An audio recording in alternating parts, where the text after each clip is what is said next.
할렐루야. 여러분, 세시봉이라는 가수들을 아시죠? 세시봉 올 멤버가 다 함께 모여서 토크하는 장면을 봤어요. 한 2년 정도 된 것 같은데, 그 이장이라는 가수가 송창식 씨에 대한 이야기를 하더라고요. 근데 송창식이라는 사람이 제가 가수 중에 지금 가장 좋아하던 가수 중에 하나인데, 이 가수가, 이 송창식 씨가 매년 올해 필요한 그 수입을 이렇게 미리 정한답니다.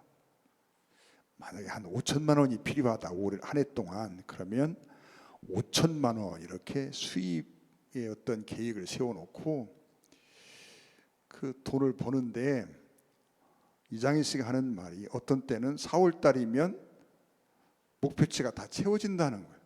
어떤 때는 뭐 10월 달쯤 가야 채워지기도 하고, 근데 4월 달쯤 채워지는 때도 있는데, 수입 목표가 채워지면 그때부터는 아무 일도 안 하고 쉰답니다.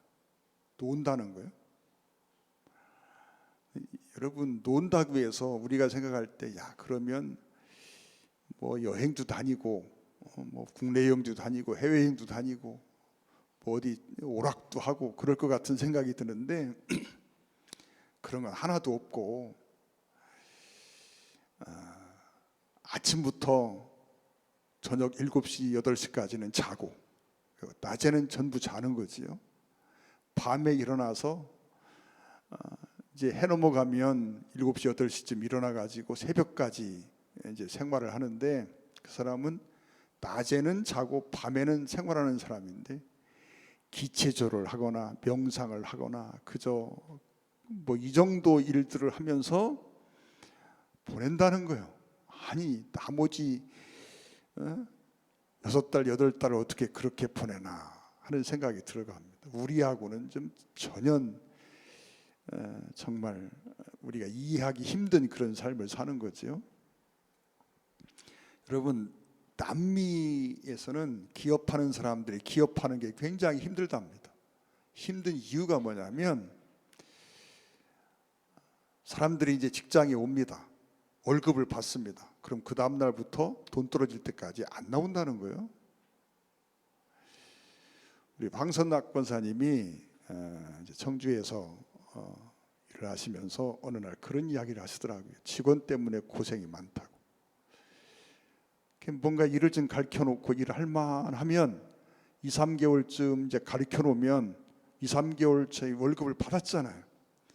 그러면 안 나온다는 게, 돈 떨어질 때까지. 우리나라도 그런 남미 사람들이 갖는 그런 습성들이 좀 들어온 거지요. 여러분, 가끔 해외여행을 한번 하다 보면 유럽에서 온 사람들을 만납니다. 지난해 베트남 다낭이라는 곳을 갔어요. 거기서 프랑스에서 온 여행객 하나를 만났는데 혼자 여행을 합니다. 배낭을 들쳐미고 여행을 하는데, 그 사람들이 여행을 오면 우리는 뭐 기껏 가야 3박 4일, 4박 5일, 또 뭐 긴 여행을 한다고 해도 열흘을 넘어가지 않습니다. 열흘 넘어가는 여행을 계획하는 게 쉽지가 않거든요. 우리 상식과 생각으로는, 또 환경 속에서도 그렇고. 이 사람들은 보통 휴가를 떠나서 여행을 가면 최하 1달, 2달을 합니다. 혼자가 대부분이고, 가족끼리 가는 경우도 있고 친구끼리 가는 경우도 있지만, 대부분 이렇게 젊은 친구들은 혼자 여행을 합니다. 2달 동안 여행한다는 게 얼마나 어렵겠어요. 돈이 풍성한 게 아니니까 가장 싼 여관, 또 가장 저렴한 음식들, 이런 데서 자고 먹고 그러면서 1달, 2달, 길게는 3개월을 이렇게 여행을 하는데, 이 사람들은 1월 달부터 일하기 시작해서 휴가를 2달, 3달 맞는데, 그 휴가를 맞기까지 열심히 돈을 법니다. 근데 돈을 버는 목적이 뭐냐 그러면, 이 여행을 가기 위해서, 이 휴가를 가기 위해서 돈을 번다 그래요.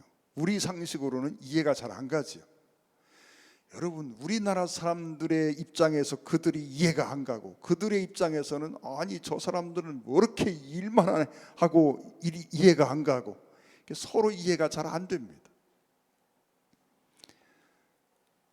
여러분, 세상 어디 가도 없는 게 우리나라에 있는데 24시간 영업하는 식당, 편의점, 이런 가게들입니다. 어디를 가도 그런 가게는 없습니다. 우리나라만 있는 독특한 모습인데 24시간 하는 식당들 우리 주변에도 많잖아요. 물론 일하는 사람들이야 교대하겠지만 그 식당은 어쨌든 24시간 연중 365일 하루도 안 쉬고 돌아갑니다. 여러분, 오늘 주제가 안식입니다. 안식, 그 의미가 뭘까 하는 생각을 해보는 것입니다. 여러분, 하나님이 주신 10가지 계명 중에 안식은 4번째 계명입니다. 중요한 계명이라는 거죠. 여러분, 하나님을 위한 계명이 1계명부터 3계명까지 있습니다. 4계명은 많은 사람들이 하나님을 위한 계명으로 이렇게 분류하지만 이 안식에 관한 4번째 계명도 사람을 위한 계명이다라고 말씀을 드렸어요. 근데 인간 속에서, 사람 속에서 하나님을 위한 계명을 빼놓고 가장 첫 번째 등장하는 계명이 안식일의 계명이라는 말이에요. 안식하라 하는 거예요. 그만큼 중요하다는 거죠, 이 안식이라는 것이. 그러면 안식의 의미를 우리가 정확히 알아야 되고, 우리가 정말 참된 안식을 하기 위해서는 어떻게 해야 되느냐라고 하는 것도 우리가 생각해 봐야 합니다.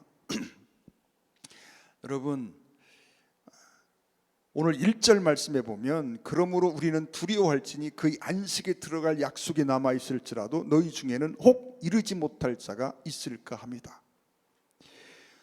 두려워할지니라고 말합니다. 혹 안식에 들어가지 못할 자가 있을까 해서 사도 바울이 하는 말입니다. 두려워하라는 거예요. 안식에 들어가지 못할까 두려워하라는 거예요. 빌립보서 2장 12절에 보면 그러므로 나의 사랑하는 자들아 너희가 나 있을 때뿐만 아니라 더욱 지금 나 없을 때에도 항상 복종하여 두렵고 떨림으로 너희 구원을 이루라, 이런 말씀을 합니다. 우리에게 익숙한 말은 두려워 말라, 겁내지 말라, 떨지 말라, 내가 네 하나님이 됨이니라, 내가 너와 함께하리라, 내가 너를 지켜주리라, 보호하리라, 이런 말씀들이 늘 우리에게 힘이 되고 늘 우리가 암송하고 외우는 말씀입니다. 아무것도 염려하지 말고 오직 기도와 간구로 너희 구할 것을 하나님께 아뢰라. 아무것도 염려하지 마라, 두려워하지 마라, 겁내지 마라, 떨지 마라. 그런데 이 성경은 두려워하라고 말합니다. 두렵고 떨림으로 너희 구원을 이루라고 또 말씀합니다. 여러분, 이 두려워하라 하는 말이 무서워하라는 말, 그런 의미보다는 여러분 깨어있으라 하는 말이 의미가 더 강한 단어입니다. 깨어있어라, 깨어있어서 영적 민감함을 가지고 살라 하는 그런 의미의 말씀이 더 강합니다. 정말 깨어있어서 그 안식에 들어갈 수 있도록 하라는 것입니다. 두렵고 떨린 마음으로 구원을 온전히 이루어내라 라고 말씀하고 있는 것입니다. 왜 안식에 들어가지 못할 자가 너희 중에 있을까 생각한다, 그게 참 걱정이다라고 사도 바울이 말씀하고 있는데, 여러분, 그의 안식에 들어가지 못할 자가 있다는 거예요. 너희 중에 그런 자가 있을 수 있다는 거예요. 그러면서 사도 바울이 안식의 초대를 받았지만 그 안식에 들어가지 못한 예를 들어 말씀하고 있습니다. 여러분, 안식의 초대를 받았어요. 그리고 그 약속을 받았어요. 그런데 정작 그 안식에 들어가지 못한 사람들이 있다는 것입니다. 그 예를 사도 바울이 출애굽 백성들을 통해서 그 예를 들어 말씀을 해주고 있는 것입니다. 이스라엘 사람들이, 이 유대인들이 애굽에서 종살이를 하고 있습니다. 400년 종살이를 했습니다. 그런데 어느 날 모세를 통해서 하나님께서 그 백성들을 안식으로 초대합니다. 가나안으로 초대했다는 얘기지요.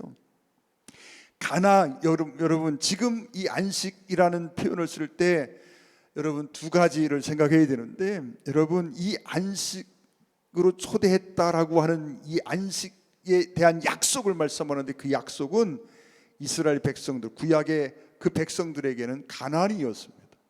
근데 가나안의 약속을 받았어요.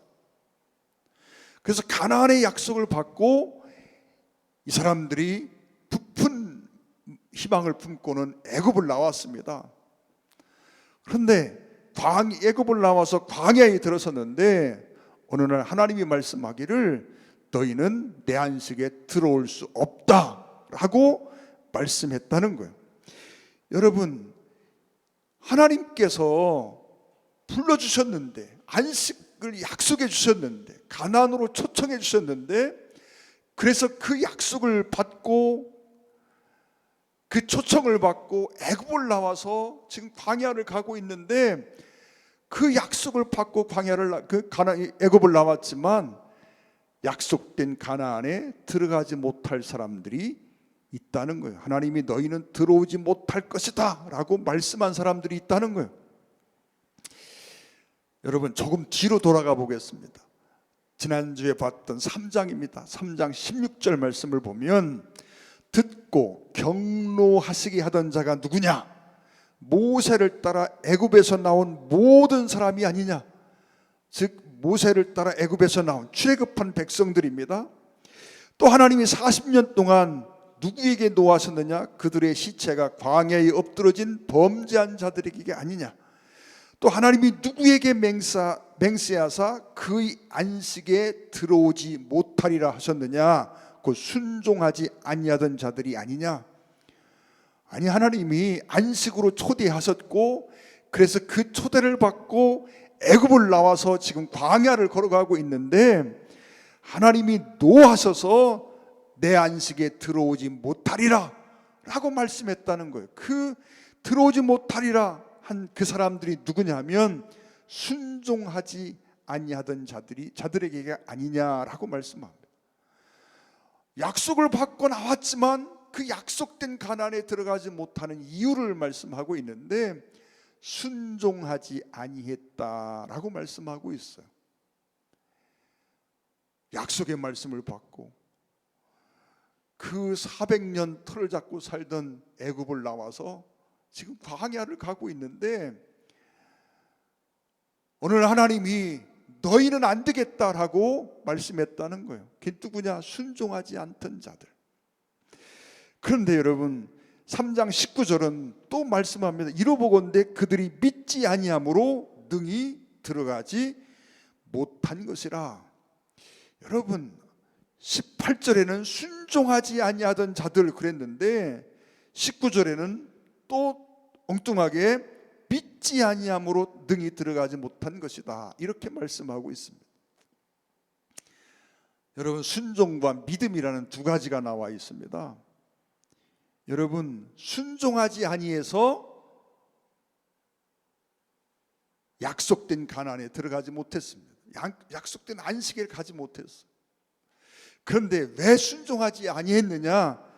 19절이 그걸 말씀해 주고 있는 거지요. 믿지 아니했기 때문에, 믿음이 없어서라고 하는 것입니다. 여러분 순종하지 않았는데 순종하지 않은 이유가 뭐냐? 믿음이 없어서 순종하지 않았다는 겁니다. 여러분 순종은 믿음의 결과입니다. 아주 쉬운 예를 들어볼까요? 우리가 성경에 11조에 대한 말씀이 나옵니다. 11조를 드리면 이러하게 할 것이다 라고 하나님이 약속해 주셨습니다. 그 약속의 말씀을 내가 100% 믿었습니다. 받아들였습니다. 그러면요 11조 안 할 사람이 하나도 없습니다. 다 합니다. 그런데 아니 그 말씀을 들었습니다. 받았습니다. 그런데 하지 않습니다. 왜 하지 않습니까? 그 말씀에 대한 믿음이 없는 거예요. 그 말씀이 그대로 이루어질 거에 대한 믿음이 없는 거예요. 그러니 여러분, 믿음이 없으므로 순종하지 못한 것이지요. 그래서 믿음과 순종은 늘 같이 있는 것입니다. 믿음 따로 순종 따로가 아닙니다. 믿음이 있으면 순종하게 돼 있고, 순종은 믿음의 결과입니다. 이게 늘 붙어 다니는 거예요.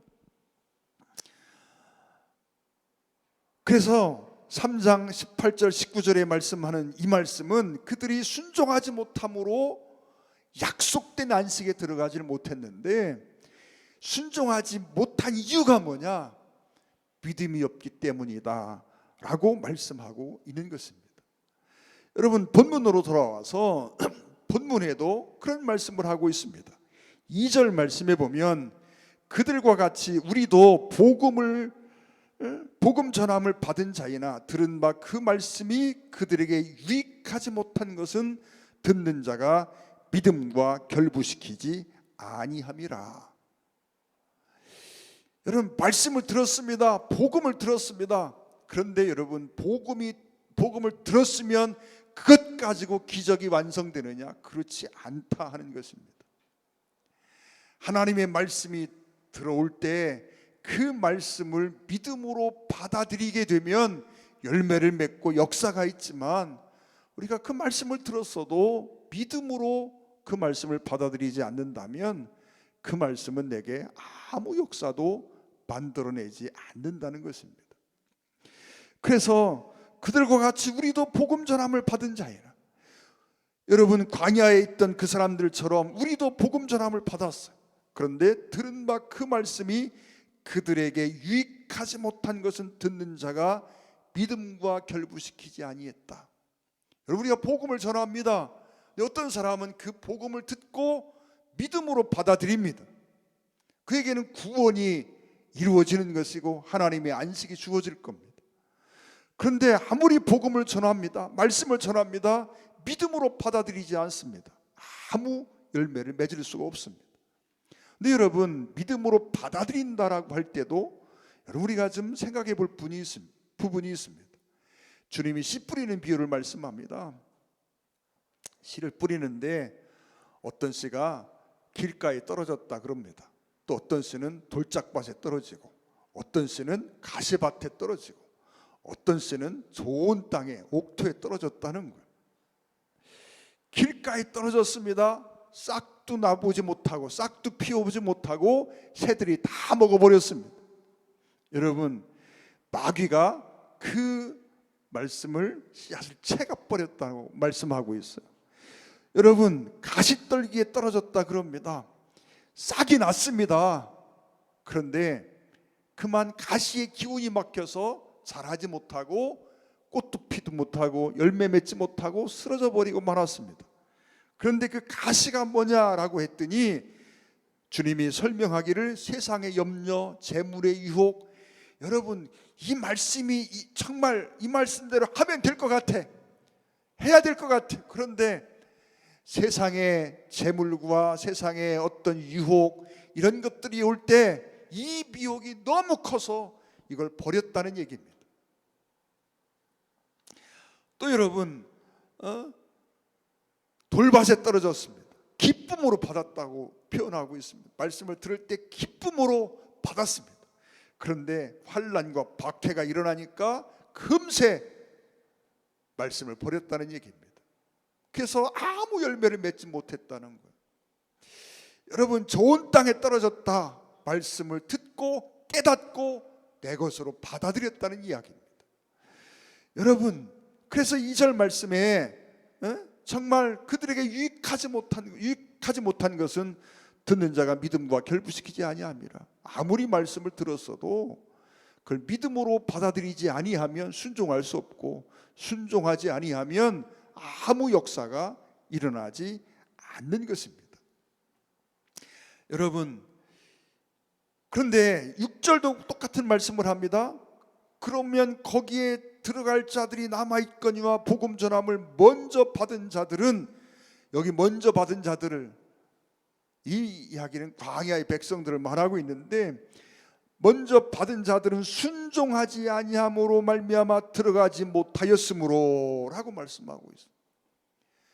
여러분, 20세 이상으로 애굽을 나온 사람 중에는 여호수아와 갈렙 빼놓고는 광야에서 다 죽었다 그랬습니다. 아니, 가나안 땅 가겠다고 애굽을 나왔는데 400년 터잡고 살던 그 땅을 떠나서 나왔는데 그 약속받은 가나안 땅은 가보지도 못하고 광야에서 고생만 하다가 죽었다는 겁니다. 그러면 19살 이하로 애굽을 나온 사람들은 그럼 다 살았을까요? 20세 이상 된 사람이 다 죽었다면 20세 이하로 나왔던 사람들도 여러분 엄청나게 많은 사람이 결국은 가나안에 가지 못하고 죽었다는 얘기와 같습니다. 여러분, 사람이 20세쯤 돼서 애굽을 나온 사람들이 가나안 땅에 들어간 사람이 두 사람 빼놓고 없다, 그 얘기는요, 광야에 살던 사람들은 60세 이전에 거의 다 죽었다는 얘기입니다. 60세가 되기 전에 대부분 다 죽었어요. 평균 나이로 따진다고 하면 40세 조금 넘어가지 않겠습니까? 여러분, 평균 나이가 40여 세쯤 돼야 60세 이상 된 사람이 두 사람밖에 없으니까, 여러분, 그러면 애굽을 나온 사람들 중에 대부분 사람들이 40세, 50세에 다 죽었다는 얘기입니다. 얼마나 고생했으면 40세, 50세에 죽었을까요? 가나안의 부푼 꿈을 가지고 나왔습니다. 하나님의 약속의 말씀을 따라 나왔습니다. 그 약속, 안식의 약속을 듣고 나왔습니다. 그런데 결국 광야에서 다 죽었습니다. 왜요? 믿지 아니하고 순종치 못했기 때문이라고 말씀하고 있습니다. 믿는 것 같았는데 어느 순간 그 믿음이 허상이라고 하는 걸 깨닫게 됩니다. 여러분, 하나님의 약속에 대한 확고한 믿음을 갖지 못했다라고 하는 이야기입니다. 여러분, 우리는 하나님 나라에 대한 약속을 받고 살고 있습니다. 그러나 여러분, 우리가 이 약속을 받았다 할지라도, 이 말씀을 들었다 할지라도 믿음과 순종이 없다면 그 안식은 우리에게 주어지지 않을 수 있다는 이야기입니다. 여러분, 10절 말씀 잠깐 보겠습니다. 이미 그 안식에 들어간 자는, 여러분, 이미 그 안식에 들어간 자는, 그런 표현을 쓰고 있습니다. 또 4장 3절에 보면 이미 믿는 우리들은 저 안식에 들어가는도다. 믿는 우리는, 믿음이 있는 우리는 저 안식에 들어간다라고 말씀합니다.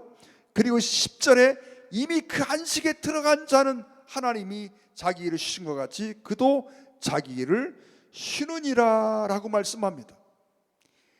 여러분, 여기서 우리가 한 가지 생각해 봐야 합니다. 안식의 의미가 도대체 뭘까라고 하는 거지요. 여러분, 우리가 안식의 반대 개념을 생각하면 노동이라고 생각합니다. 여러분, 안식일의 계명을 주시면서 하나님이 말씀하기를 아무 일도 하지 말고 이렇게 말씀하고 있어요. 나만 일하는 게 아니라 여러분, 내 집에 있는 짐승도 일을 시키지 말고 객이나 이런 사람들도 일을 시키지 말라는 거예요. 노예도 일을 시키지 말고 아무 일도 하지 말고. 그 말씀에 따라서 안식의 반대 개념은 노동이라고 생각합니다. 아무것도 하지 않고 그냥 쉬는 게 안식일까요? 또 우리가 이 노동에 대한 오해도 있습니다. 아담과 하와가 범죄함으로 말미암아 하나님이 그 징계로 땀 흘려 수고하게 했다라고 하는 거지요. 여러분, 창세기 3장 19절 한번 보겠습니다. 내가 흙으로 돌아갈 때까지 얼굴에 땀을 흘려야 먹을 것을 먹으리니 내가 그것에 취함을 입었음이라. 너는 흙이니 흙으로 돌아갈 것이라 하시니라. 범죄한 아담과 하와에게 하나님이 말씀합니다. 땀을 흘려 수고해야 먹을 것을 먹으리니 라고 말씀합니다. 이 말씀을 보고 또 오해를 갖는데, 그러면 타락 이전에, 범죄 이전에는 땀 흘려 수고함이 없었을까라고 하는 것입니다. 하나님이 범죄한 아담에게 말씀하면 너 이제부터는 이마에 얼굴에 땀을 흘려야 내가 먹을 수 있어 라고 말씀합니다. 이 말씀을 듣고 그러면 에덴 동산에서는 아무 일도 하지 않고 그냥 먹고 마시고 놀기만 했을까라고 하는 겁니다. 거기는 아무 일도 하지 않았을까요? 노동이라는 개념이 없었을까요? 여러분 창세기 1장 28절에 보면 그렇게 말씀합니다. 하나님이 그들에게 복을 주시며 하나님이 그들에게 이르시되 생육하고 번성하여 땅에 충만하라. 땅을 정복하라. 바다의 물고기와 하늘의 새와 땅에 움직이는 모든 생물을 다스리라 하시니라. 여러분 땅을 정복하고 바다의 물고기와 하늘의 새와 땅에 움직이는 모든 생물을 다스리고, 이게 다 뭐예요? 다 노동입니다. 일하는 것입니다. 창세기 2장 15절에 볼까요? 여호와 하나님이 그 사람을 이끌어 에덴 동산에 두어 그것을 경작하며 지키게 하시고, 여러분 에덴 동산에서도 뭐 했습니까? 경작했다라고 말합니다. 즉 범죄 이전에도 그들은 수고하고 일을 해야 했습니다. 여러분 경작, 아바드라는 말은 일하다는 의미의 단어입니다. 그래서 에덴 동산에서도 여러분 땅을 갈고 수고하고 일했습니다. 땀 흘려 수고했다는 얘기입니다.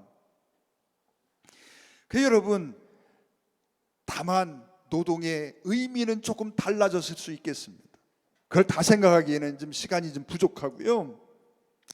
어쨌든 여러분 우리가 안식하면 그 반대 개념으로 노동을 생각합니다. 근데 여러분 노동의 반대가 안식일까요? 하나님이 엿새 동안 천지를 창조하셨습니다. 그리고 일회째 되는 날은 쉬셨다, 안식했다라고 말씀합니다. 근데 여러분 그 안식이라는 개념이 일을 하지 않고 그냥 쉬는다라고 하는 개념보다 더 강한 개념이 있습니다. 그건 누린다라고 하는 것입니다. 안식은 누림의 의미가 있습니다. 엿새 동안 열심히 일했습니다. 그 결과로 누림을 갖는 것입니다.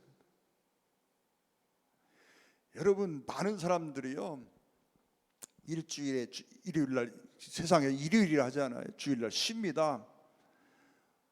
쉰다라고 말합니다. 그런데 여러분 그 쉰다라고 말하는데 실제로 보면요 직장 갈 때보다 더 빡세게 땀 흘리는 사람들이 얼마나 많은지 모릅니다. 우리 한명희 권사님이 테니스를 좋아하는데요, 직장에서 얼마나 열심히 일하는지 몰라도 테니스 칠 때 보면 죽기 살기로 테니스를 칩니다. 그러면요 파김치가 될 만큼 테니스를 칩니다. 여러분 그냥 쉰다라고 하면 땀 흘리는 것과 이 쉼, 여러분 관계를 한번 가만히 생각해 보세요. 그럼 분명히 쉬었다고 말합니다. 직장 다닐 때보다 더 힘들게 하루를 보냈는데 쉬었다고 말합니다. 쉼의 의미가 뭘까요? 여러분 쉼의 가장 중요한 의미는 아무 일도 하지 않는다는 것보다 누림의 의미가 훨씬 더 강합니다. 여러분 그래서 하나님이 우리에게 안식을 주신다라고 하는 개념은 아무 일도 하지 않고 편안히 쉬는 쉼을 주신다는 개념보다 누림의 개념이 훨씬 더 강하다는 얘기입니다. 하나님이 우리에게 많은 것들을, 많은 복을 누릴 수 있도록 해주신다라고 하는 이야기입니다. 여러분 성경의 개념 속에 이방인이라는 개념이 있습니다. 유대인들이 많이 쓰는 개념이죠. 여러분 이방인은 누구를 보고 이방인이라고 할까요? 유대인 말고 다른 사람들이 다 이방인일까요? 여러분 이 이방인이라는 개념은 하나님을 아버지로 섬기지 않는 사람들을 이방인이라고 말합니다. 하나님을 아버지라고 섬기는 사람은 그가 유대인이든 아니면 한국 사람이든 그것과 상관없이 그는 이방인이 아닙니다. 그런데 하나님을 아버지로 섬기지 않는 모든 사람을 지칭하는 말이 이방인입니다. 여러분 안식, 참된 누림이 어디로부터 오는지를 우리가 생각해 봐야 하는데요, 그 예를 탕자의 비유를 통해서 생각해 보면 쉽습니다. 탕자가 아버지 앞에 유산을 다 미리 받아가지고 타국으로 떠났습니다. 그때부터 그 유산을 가지고 먹고 마시고 놉니다. 세상 신나는 삶을 사는 거지요. 그 유산이 얼마인지는 모르지만 꽤 많았던 것 같습니다. 그 많은 유산을 가지고 나가서 창기와 함께 그냥 술 마시고 놀이하고 춤추고 못된 짓 하면서 살아갑니다. 여러분, 그게 안식일까요? 놀고 있습니다. 세상적인 개념으로 보면 쉬고 있는 겁니다. 그렇죠?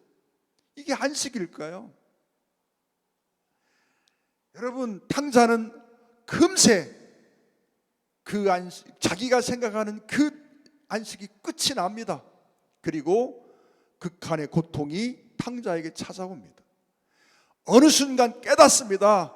아버지께로 돌아가는 것이 내가 사는 길이다 라고 생각합니다. 여러분, 참된 안식은 어디로부터 오느냐? 아버지께로, 주님에게로 돌아가는 것으로부터 온다고 하는 걸 우리는 알아야 합니다. 마태복음 6장 25절부터 34절까지 말씀을 보면 6장 34절 한번 먼저 봅니다.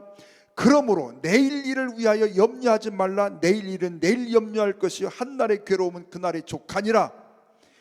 여러분, 마태복음 11장 28절에 보면 수고하고 무거운 짐진 자들아 다 내게로 오라. 내가 너희를 쉬게 하리라 라고 말씀합니다. 수고하고 무거운 짐진 자들아 다 내게로 오라. 내가 너희를 쉬게 하리라. 주님이 우리를 안식으로, 쉼으로 초청을 했습니다. 그 여러분, 주님에게 갔습니다. 그러면 우리가 생각하는 그 쉼이 내가 주님에게 돌아갔음으로 말미암아 내게 주어졌습니까? 바울이 예수님의 초청을 받고 주님에게 갔습니다. 주님의 제자가 되었습니다. 이전의 삶은 여러분 어쩌면 편안하고 어쩌면 풍족한 삶을 살았습니다. 그러나 예수 믿고 난 이후 예수님이 초청해서 수고하고 무거운 짐자들아 다 내게로 오라. 내가 너희를 쉬게 하리라. 안식으로 초청을 했습니다. 그래서 주님에게 갔는데 바울에게 우리가 생각하는 그런 안식이 있었습니까? 여러분, 평생 죽는 날까지 세상적인 표현을 쓰면요 죽을 고생을 하며 살았습니다. 마지막에는요 감옥에 가 있다가 여러분 칼로 목베임을 당해 죽었습니다. 효수형을 당했습니다. 바울이 갇혀있던 마멘틴 감옥을 가본 적이 있습니다. 여러분, 바울이 디모데에게 편지를 쓰면서 너 내게 올 때 저 드로아에 가서 내가 가보이 집에 맡겨둔 그 내 옷이 있는데 두툼한 옷이 있는데 그 옷 좀 갖다 달라. 왜요? 너무 춥거든. 추위에 달달달달 떨고 있는 겁니다. 감봉 안에서. 그러다 목베임을 당해 죽었습니다. 여러분, 세상적인 시각으로 보면 너무나 고통스럽고 너무나 힘들고 너무나 가련하고 딱한 삶입니다. 그런데 주님은 당신의 안식으로 초대했다라고 말하는 겁니다. 여러분, 예수 믿고 막 신나고 즐겁고 평안하고 행복하고, 여러분 저는 예수 믿고 나니까요 훨씬 더 힘들어졌습니다. 제가 금요일날 제가 그런 말씀드렸는데요, 예수 믿기 이전에는요 죄에 대한 의식 수준이 현저히 떨어져 있었습니다. 예수 믿고 나니까 죄에 대한 기준이 너무나 높아져 가지고 이게요 조그만 죄가 내 속에 들어와도 그것 때문에 괴롭고 힘들고 그렇습니다. 여러분, 예수 믿기 전에는 거룩함이라고 하는 개념이 전혀 내게 없었습니다. 거룩함을 모르는 게 아니라 여러분 성결, 거룩 이런 개념들이 내게 내 삶에 아무런 영향을 끼치지 못했습니다. 예수 믿고 나니까요 이 거룩함이라는 개념이 내 속에 들어와 있습니다. 그래서 이 거룩한 개념이 내 속에 들어오고 나니까 조그만 죄가 내게 와도요 금방 여러분 그것 때문에 힘들고 괴롭습니다. 그렇지 않습니까? 예수 믿기 전에는 영적 싸움이라는 개념이 내게 없었습니다. 예수 믿고 나니까 영적인 눈이 띄어져서 날마다 치열한 영적 싸움을 싸워야만 합니다. 평생을 싸우는 싸움이란. 여러분, 예수 믿고 나니까 막 내 마음이 편해졌다. 여러분, 그건요 은유적인 표현입니다. 실제 우리 삶에는 여러분 정말 예수 믿고 나서요 세상에 예수 믿지 않을 때보다 훨씬 더 힘들고 훨씬 더 어쩌면 더 많은 짐을 지게 되었습니다. 수고하고 무거운 짐이 자라 다 내게 오라, 짐을 다 내려줄 것처럼 이야기하셨는데, 그리고 내가 너희를 쉬게 하리라고 말씀하셨는데 안 지던 짐까지 다 지어주셨단 말이에요. 그러면 우리가 생각해 봐야 합니다. 안식이라 주님이 말씀하고 있는 쉼이라는 게 무엇일까라고 하는 거예요. 그 쉼은 내가 그리스도 안에 온전히 머무는 삶을 이야기하고 있습니다. 내가 그리스도와 함께하는 그 삶을 이 땅에서 누리면 영원한 하나님의 나라에서도 내가 주님과 함께하는 삶을 살게 된다고 하는 걸 우리는 알고 있습니다. 여러분, 탕자가 안식을 얻는 순간이 언제입니까? 깨닫고 아버지께로 돌아가는 순간입니다. 아버지께로 돌아가는 것이 안식으로 돌아가는 것입니다. 궁극적으로 하나님이 우리에게 주신 참 안식의 약속은 하나님의 나라입니다. 여러분, 이 땅에서 우리가 생각하는 그런 안식, 그런 평화를 누리려고 하면 우리는 그 안식, 그 평화는 우리에게 없습니다. 그런데 하나님이 말씀하고 있는 안식, 쉼이란 무엇일까? 여러분, 주님이 말씀한 것처럼 많은 사람들을 그렇게 초청했습니다. 그런데 그들 삶 속에 그런 우리가 생각하는 그 쉼은 없었더란 말입니다. 다시 마태복음으로 한번 돌아가 보겠습니다. 마태복음 26장 25절부터 보면, 그러므로 내가 너희에게 이르노니 목숨을 위하여 무엇을 먹을까, 무엇을 마실까, 몸을 위하여 무엇을 입을까 염려하지 말라. 목숨이 음식보다 중하지 아니하며 몸이 의복보다 중하지 아니하냐. 공중의 새를 보라. 심지도 않고 거두지도 않고 창고에 들이지도 아니하되 너희 하늘 아버지께서 기르시나니 너희는 이것들보다 귀하지 아니하냐. 그러면서 쭉 말씀합니다. 오늘 있다가 내일 아궁이에 던지는 들풀도 하나님이 이렇게 입히시거든 하물며 너희일까 보냐 믿음이 적은 자들아. 그러면서 6장 34절에 말씀합니다. 내일 일을 위하여 염려하지 말라. 내일 일을 내일 염려할 것이요 한 날이 괴로우면 그날이 족하니라. 여러분, 왜 내일 일을 염려합니까? 앞에 25절부터 33절까지 있는 말씀이 내게 수용되지 않기 때문입니다. 그게 믿음으로 받아들여지지 않으니까. 여러분, 34절에 내일 일은 내일 내일 일을 위해 염려하지 말라. 내일 일은 내일 염려할 것이요 한 날의 괴로움은 그날이 족하다. 이 말씀이 내게 받아들여지지 않는 것입니다. 여러분, 시간이 많이 가서 정리합니다. 여러분, 하나님이 내게 주시는 안식, 진짜 안식은 하나님께서 우리를 안식으로 초대하셨는데 그 안식은 여러분 영원한 하나님의 나라에서 누리는 안식입니다. 그런데 그 안식을 이 땅에서 우리가 맛볼 수 있는 것은 내가 그리스도 안에 머물러 있을 때 세상에 많은 염려와 많은 어떤 고난의 파도가 와도 내가 그리스도 안에서 있습니다. 그리고 그리스도 안에서 영원한 하나님 나라의 안식을 바라보고 있습니다. 그래서 지금 이 땅이 좀 힘들고 고통스럽고 괴로움이 있을지라도 내가 영원히 살 그 참된 안식을 바라봄으로 오늘의 삶에서 평화를 누리는 것입니다. 제가 예전에 그런 예를 한번 드린 적이 있습니다. 제가 네 식구가 여러분 2평, 3평밖에 안 되는 조그마한 방에서 산 적이 있다 그랬습니다. 여러분, 그 베란다 난간, 여러분 한 발짝밖에 안 되는 고난간에 부엌을 이렇게 천막을 쳐놓고 만들어 놓고 학구방처럼 그렇게 살았습니다. 그러다가 처음으로 교회를 짓고 그 교회를 지면서 15평, 여러분 지금 생각하면 15평 참 적잖아요.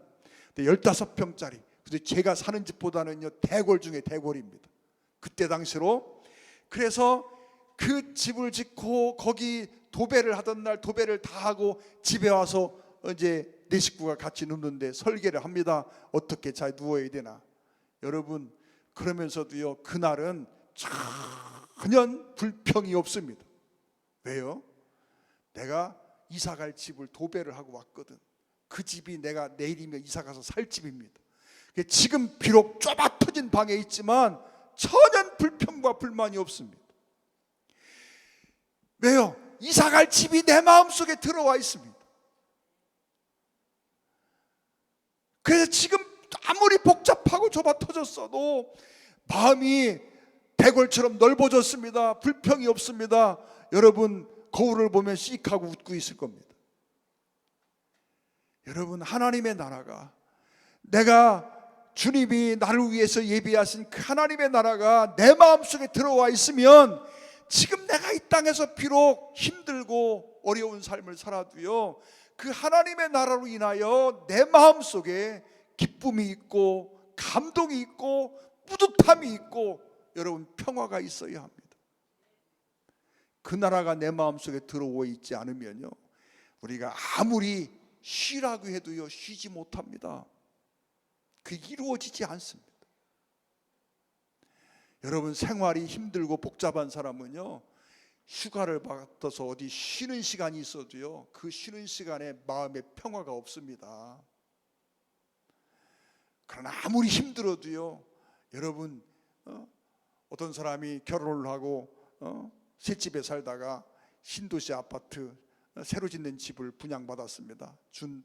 계약금을 치르고 중도금을 치르고 이제 잔금을 치르고 이사갈 날이 얼마 안 남았습니다. 그러면요, 이 사람은요, 새 집의 불평이 없어지는 것과 마찬가지로 하나님의 나라가 내 안에 들어와 있는 사람은 여러분, 오늘의 삶에 불평하지 않습니다.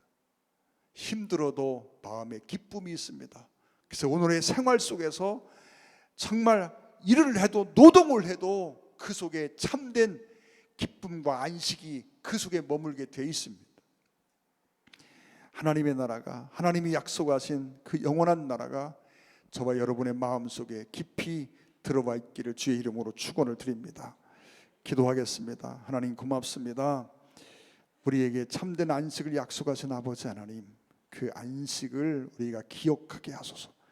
그 안식을 지금 내 마음속에 담고 누릴 줄 알게 하여 주시옵소서. 예수님의 이름으로 간절히 기도 올리옵나이다. 아멘.